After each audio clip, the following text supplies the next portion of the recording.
আমার স্টিল মাথায় আসতেছে না যে ইউনাইটেড ফ্যানরা এখনো শাহবাগ কেন আসতেছে না, তারা এখন একটা প্লে কার্ড হাতে নিয়ে কেন বলতেছে না যে টেন হ্যাগ হটাও ইউনাইটেড বাঁচাও, এই আন্দোলনটা তারা কেন করতেছে না, আমার এখনো মাথায় ঢুকতেছে না। একটা ইউনাইটেডের মতো দল, এরকম একটা ইউরোপিয়ান গ্লোরিওয়ালা একটা দল এরকম সাফার করতেছে, এরকম হিউমিলিয়েশনের শিকার হইতেছে, তারপরেও ইউনাইটেড বোর্ড তাকে এখনো স্যাক করতেছে না। আপনি চিন্তা করে দেখেন যে এই কোচরে ইউনাইটেড বোর্ড কি দিতেছে না।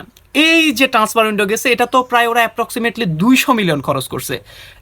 যে প্লেয়ার চাইতেছে তারা দিতেছে, জার্জিরে আনছে, ডিলিটরে আনছে, উগারতেরে আনছে, মাজারই ওরা আনছে, সবাই আনতেছে, যারে চাইতেছে তারাই না দিতেছে। বাট রেজাল্ট কি? ওরা এখন প্রিমিয়ার লিগের 12 নম্বর অবস্থানে আছে। চিন্তা করে দেখেন, ইউনাইটেডের মতো দল যারা থাকার কথা ছিল চ্যাম্পিয়নের ইয়েতে, রানার্স আপ হওয়ার ইয়ের দিকে, কিন্তু তারা এখন কি করতেছে, তারা এখন ইউরোপে খেলতে পারবে কিনা, মানে ইউরোপিয়ান কম্পিটিশনগুলোতে খেলতে পারবে কিনা, এটা নিয়ে এখন সবাই সন্দিহান। কিন্তু তারপরও টেন হ্যাগের কোনো প্রকার রিয়াকশন নেই। ও প্রেস কনফারেন্সে এসে বলতেছে যে নিউ ডে নিউ স্টার্টস, এরকম টাইপের কথাবার্তা বলতেছে, এবং মানে কি বলতেছে ওর নিজেও জানে না।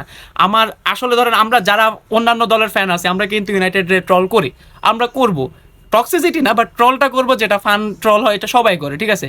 But as a neutral point of view থেকে যদি আপনি খেয়াল করে দেখেন, এটা আসলে খুব পেইনফুল। ইউনাইটেডের মতো দল এরকম জিনিস ডিজার্ভ করে না। এত টাকা ইনভেস্টমেন্টের পর, এত ভালো ভালো প্লেয়ার আসার পরেও আপনি বুঝতেছেন না যে কালকে মানে কি হইতেছে। কালকের ম্যাচ নিয়ে যদি আমরা কথা বলি, ইউনাইটেড আমি পুরোপুরি দেখি নাই, দেখছি, তবে পুরোপুরি দেখি না, সত্যি কথা বলতে যেটা আমি যতটুকু দেখছি যে ওরা আসলে বুঝতেছে না। ব্রুনো ফার্নান্দেজের যে রেড কার্ডটা ছিল, এটা না দিলেও চলতো, এটা ইয়েলো দিলেও চলতো, তবু তারপরেও এটার আগেও তারা কিন্তু এক গোলে তারা ডাউন ছিল, এবং তারা নিজেরাই বুঝতেছে না যে তারা কি করবে। ইউনাইটেডের মতো দল এরকম জিনিস ডিজার্ভ করে না। আমি ইউনাইটেডের যে কারেন্ট সিচুয়েশন, এটা বোঝার জন্য আপনার বিশাল বড় ট্যাকটিক্যাল অ্যানালাইসিস করা লাগবে না। আপনি জাস্ট ওদের খেলাটা দেখলে বুঝবেন যে ওরা খুবই সন্দিহান একটা দলের মতো আছে। ওদের মানে মনে হচ্ছে যে ওরা গিভ আপ করতেছে, ওরা হচ্ছে মানে আর কোচের উপর ভরসা রাখতে পারতেছে না, এরকম জিনিসপাতি ওদের উপর হইতেছে, এরকম কিছু একটা হইতেছে। এবং টেন হ্যাগ মনে নিজেও জানে না যে ও আসলে কি করতে চলেছে। ওরা স্যাক নিয়ে প্রশ্ন করা হলে উল্টাপাল্টা উত্তর দিতেছে, সেটা আলাদা বিষয়। তো যাক, এটা হচ্ছে ইউনাইটেড বোর্ড এবং ইউনাইটেড ফ্যানদের ব্যাপার, তারা আসলে এই লোকরে কি করবে। তবে যদি আমার মতামত থাকে, আমি চাইবো যে ওরা এখন স্যাক করে একটা ভালো কোচের আন্ডারে দেয়। আবার ভালো কোচের আন্ডারে দিলে আরেক সমস্যা, সব প্লেয়ার তো ওয়াই না রাখছে, এবার দেখা যাক কি হয়। তবে ইউনাইটেডকে আসলে ব্যাক করানো উচিত। আসলে আর ভালো লাগতেছে না ইউনাইটেডের এটা, কারণ আমিও তো বার্সেলোনা ফ্যান, আমিও তো বুঝি যে কষ্টটা কি। তবে আমরা তো মাঝে মাঝে একটা হয়তো লালিগা ট্রফি জিততেছি, আমরা হয়তো একটা কোপা দেল রে জিততেছি, আমরা জিনিসগুলো জিততেছি, বাট ওরা কিছুই জিততেছে না, ওরা কিছুই জিততেছে না। ওরা এবার ইউরোপে খেলবে কিনা এটাও জানে, চ্যাম্পিয়ন্স লিগ খেলতেছে না। আপনি চিন্তা করে দেখেন যে ইউনাইটেডের মতো দল এবার চ্যাম্পিয়ন্স লিগ খেলতেছে না। আপনি আসলে কি বলার আছে, বলার মতো নাই। তবুও থাক, আমরা আসলে বেস্ট অফ লাক জানাইতে পারি এটাই। আর আমার পার্সোনাল অপিনিয়ন, এবার টেন হ্যাগরে স্যাক করা উচিত, এবার টেন হ্যাগরে স্যাক করা উচিত। এবার আসি হচ্ছে কালকের দিনের আরেকটা বিগ ম্যাচ, মানে হচ্ছে মাদ্রিদ ডার্বির কথা। মাদ্রিদ ডার্বি নিয়ে আসলে কিছু অপিনিয়ন না দিলে একদম আমি কেন ফুটবল নিয়ে ভিডিও বানাচ্ছি, এটা আমার আসলে ইয়ে করার দরকার নেই। কালকে রাতে হচ্ছে আমাদের কারেন্ট চলে গেছিলো, ওয়াইফাই চলে গেছিলো, আমার খালি মাথা ভনভন করতেছিল যে কখন খেলাটা দেখবো, কখন খেলাটা দেখবো। এবং যতক্ষণ খেলাটা দেখছি, কিছু কিছু মোমেন্ট মিস করছি, বাট যতক্ষণ খেলাটা দেখছি পয়সা উসুল, পয়সা উসুল। কারণ আপনি দেখেন, এটাতে আমার দুইটা পয়েন্ট অফ ভিউ ছিল। একটা ছিল হচ্ছে ফুটবল মানে নিউট্রাল ফুটবল ফ্যান, আর একটা হচ্ছে বার্সেলোনা ফুটবল ফ্যান। একজন বার্সেলোনা ফুটবল ফ্যান এবং বার্সেলোনা টিমের জন্য মাদ্রিদ ডার্বির এর থেকে বেস্ট রেজাল্ট আর হইতে পারে না। কারণ দেখেন যে আমরা একদিন আগে হচ্ছে ওসাসুনার এগেনস্টে আমরা হচ্ছে 4-2 গোলে হেরে আমরা হচ্ছে পয়েন্ট ড্রপ করছি।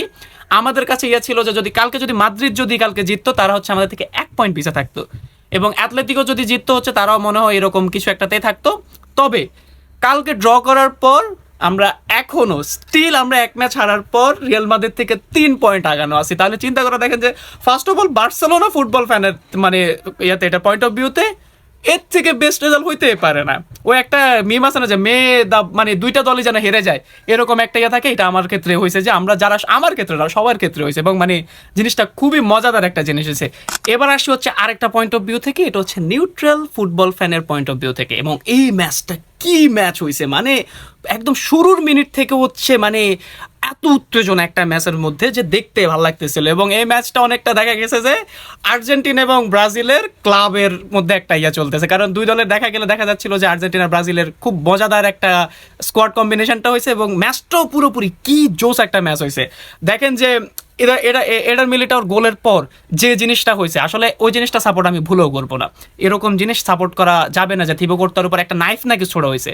আজকে সকালবেলা আমি কিছু পোস্ট দেখলাম যে নাইফ ছোড়া হয়েছে, গ্যাস লাইট মারা হচ্ছে, মানে ময়লা আবর্জনা মারা হচ্ছে। এইসব জিনিস আসলে ঠিক না। এসব জিনিসকে যারা সাপোর্ট করবে তারা আসলে ফুটবল ফ্যান হওয়ার যোগ্য না, একদম অনেস্টলি সেইং এবং একদম clear cut loud and clear যে এসব জিনিসটা সাপোর্ট করার দরকার নাই। তবে মানে জিনিসটা দেখেন একটা মুভির মতো হয়েছে যে কিরকম খেলা হইতেছে। তবে এখানে একটা কথা আছে, 1-0 যখন রিয়াল মাদ্রিদ আগাই ছিল, তারা যখন হচ্ছে এই ব্রেকটাতে গেছে, মাঝখানে যে খেলাটা সাসপেন্ড হয়েছিল 20-25 মিনিট, যেরকম যে একটা মানে একটা অ্যামাউন্ট অফ টাইম যে সাসপেন্ড ছিল, এরপর রিয়াল মাদ্রিদ কি করছে, তারা হচ্ছে ডিফেন্সে 6 জন প্লেয়ার দিয়ে দিয়েছে। এবং আপনি যদি এখন যদি এই ভিডিওটা দেখার পর আপনি রিয়াল মাদ্রিদের ইউটিউব চ্যানেলে গিয়ে এই ম্যাচের হাইলাইটসটা দেখতে যাবেন, নিচে সবার একই কমেন্ট যে 6 জন কেন ডিফেন্স করতেছিল তখন, এরকম অ্যাথলেটিকো মাদ্রিদের মতো দলের এগেনস্টে 6 জন কেন ডিফেন্স করতেছে।